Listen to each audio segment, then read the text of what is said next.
So welcome to you all. You can see many, many faces appearing on this large screen we have here in the shrine room.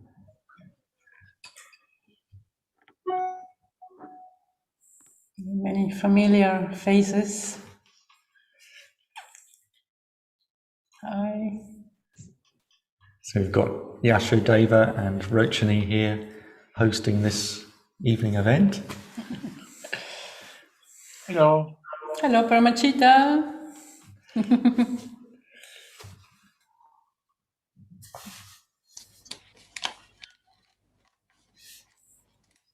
So I hope you're all bearing up under the great onslaught of online activity today.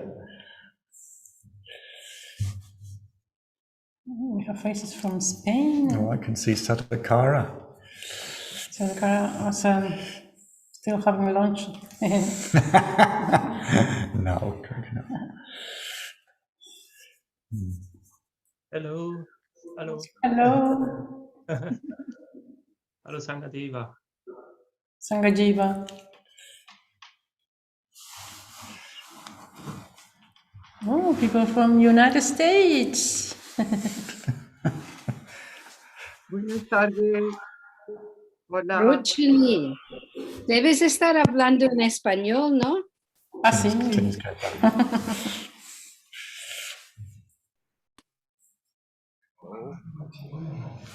Muchas caras familiares.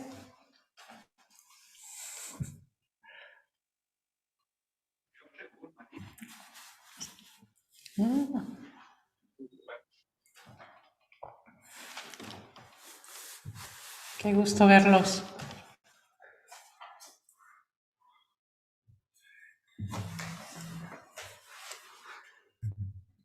Vamos a esperar un minuto más que llegue, siga entrando gente. Yeah, we'll just wait a minute more.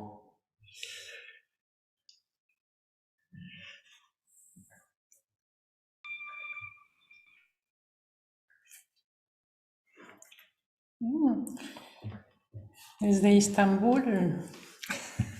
Wow.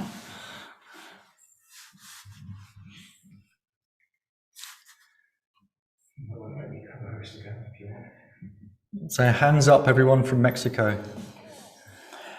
Levanten la mano los que hablan español, hispanohablantes, manifiéstense. Muy bien.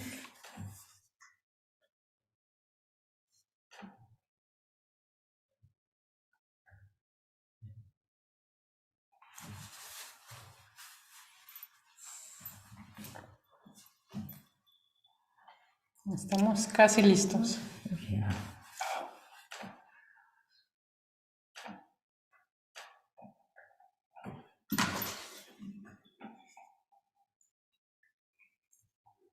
Amaneciendo allá en las Américas, ¿verdad? Muy temprano. ¿Ya han desayunado? It's early in the day in Mexico and the United States, or at least the West Coast. We hope you've had your breakfast.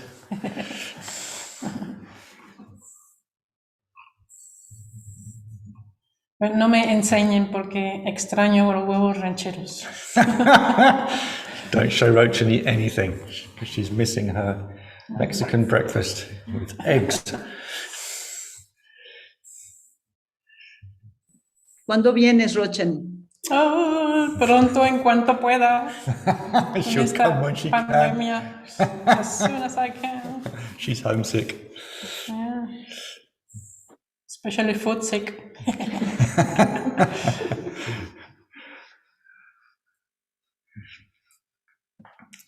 So we're ready to go, do you think?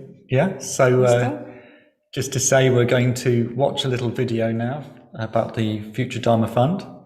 And for those who, just a bit later, after the video, want translation into Turkish or German, then please look at the globe on your screen and with the word interpretation.